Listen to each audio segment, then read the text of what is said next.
Worksheet number 19 आपकी बच्चों worksheet number 19 आपके लेटर टू गॉड जो चैप्टर नंबर 1 है उसी पर बेस्ड है।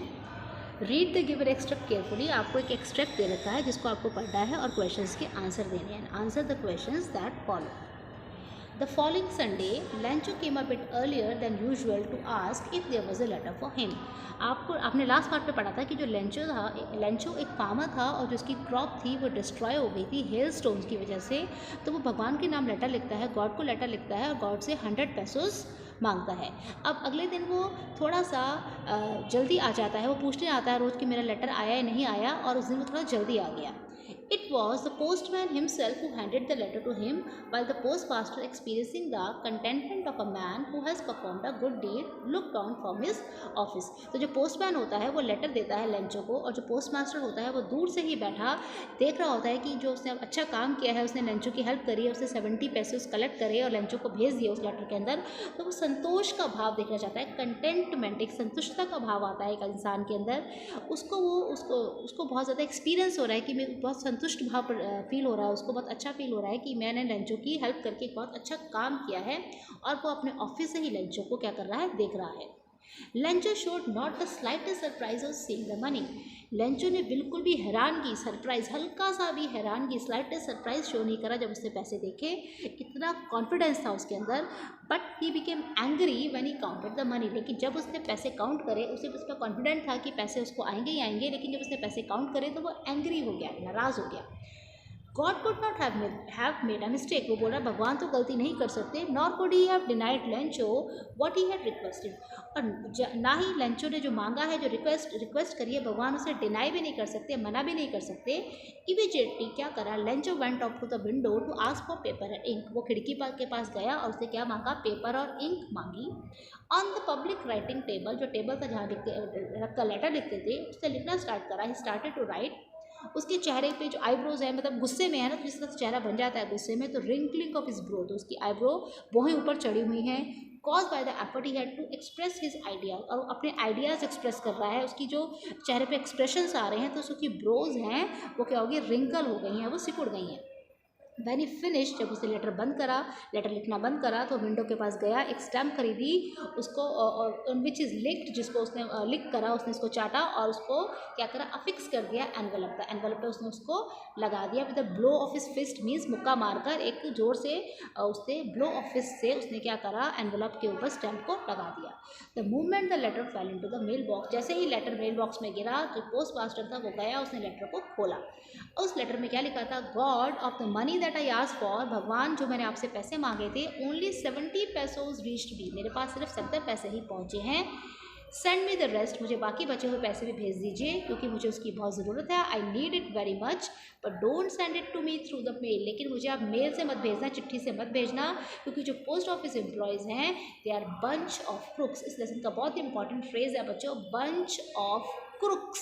जो लेंचो है वो पोस्ट ऑफिस एम्प्लॉयज़ को क्या बोलता है, बंच ऑफ क्रुक्स बोलता है। क्यों बोलता है, क्योंकि उसने सोचा कि दे माइट हैव स्टोलन, कि उन्होंने पोस्ट ऑफिस एम्प्लॉयज़ ने उसके 30 पैसों चुरा लिए होंगे, तो इसलिए वो नाराज़ हो जाता है और उन्हें बंच ऑफ क्रुक्स बोलता है। अब इस एक्सट्रैक्ट पर बेस आपके क्वेश्चन है। पहला क्वेश्चन है, how many letters did Lencho write to God in the story. इस स्टोरी में जो लेंचो है वो भगवान के नाम कितने लेटर्स लिखता है, तो इसका आंसर होगा 2 लेटर्स। पहला लेटर लिखता है जब वो 100 पैसों की डिमांड करता है, और सेकंड लेटर तब लिखता है जब उसके पास सिर्फ 70 पैसों पहुंचते हैं, और फिर दोबारा लिखता है कि डोंट, भगवान को लेटर की मुझे बाकी पैसे भी भेज दीजिए but don't send it through mail.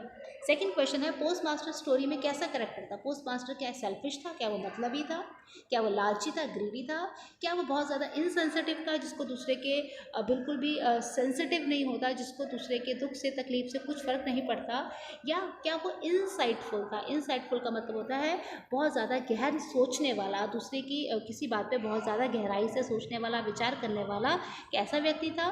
तो इसका आंसर होगा ही वॉज इनसाइटफुल। थर्ड है, द पोस्ट ऑफिस एम्प्लॉयज़ वर, जो पोस्ट ऑफिस एम्प्लॉयज़ थे वो कैसे थे, वो बंच ऑफ क्रुक्स थे, क्या वो बेईमान थे, क्या वो अथीस्ट थे। अथीस्ट कौन होता है, जो भगवान में विश्वास नहीं करता, नास्तिक, नास्तिक बोलते हैं उसे, इंग्लिश में बोलते हैं अथीस्ट। क्या वो ऑर्डिनरी ग्रीडी पीपल थे, वो सामान्य लालची लोग थे, या वो हेल्पफुल, मदद करने वाले काइंड हार्टेड पीपल थे, दयालु लोग थे। तो इसका क्या आंसर होगा, इसका आंसर होगा they were helpful kind hearted people. Fourth question है what is the irony in the story letter to God. इस स्टोरी है जो लेटर टू गॉड, इसमें आयरनी क्या है। इससे पहले कि क्वेश्चन का हम आंसर दें कि इसमें आयरनी क्या है, हम इसमें देखेंगे कि जो आयरनी है उसका मतलब क्या होता है। आयरनी का मतलब होता है, आयरनी प्रोनाउंस एज आयरनी, इसको आयरनी प्रोनाउंस किया जाता है जब दो कॉन्ट्राडिक्टिव बिल्कुल अपोजिट मीनिंग होते हैं एक ही सिचुएशन के, इवेंट के, इमेज, सेंटेंस और फ्रेज के बिल्कुल ही डिफरेंट मीनिंग होते हैं। The irony is often use for critical और द ह्यूमरस इफेक्ट, किसी चीज़ को क्रिटिसाइज करने के लिए या थोड़ा सा मजाक वाला ह्यूमरस इफेक्ट डालने के लिए लिटरेचर में, म्यूजिक में, आर्ट में हम आयरनी का यूज़ करते हैं। तो जब दो बिल्कुल अपोजिट मीनिंग बन जाते हैं, एक सिचुएशन के बिल्कुल अपोजिट मीनिंग बन जाते हैं, उसे हम क्या बोलते हैं, आयरनी बोलते हैं। अब क्वेश्चन नंबर 4 का आंसर करते हैं, what is the irony in the story. इसमें स्टोरी में आयरनी क्या है। तो आयरनी में पहला क्वेश्चन है द बैंक एम्प्लॉयज जिसने लेंचो की हेल्प करी, who help Lencho, they were regarded as a bunch of crooks by hand. Lencho ने उन्हें बंच ऑफ क्रुक्स माना, उन्हें बेईमान माना। सेकेंड है hello storm which was welcome by the Lencho cause the destruction. जो हेल स्टॉर्म था, जो तूफान था जिसका लेंचो ने वेलकम करा, उसकी वजह से उसकी पूरी फसल खराब हो गई। थर्ड है God who Lencho had complete faith in had destroyed him. भगवान जिसमें लेंचो का पूरी तरह से विश्वास था, उसी भगवान ने उसे डिस्ट्रॉय कर दिया।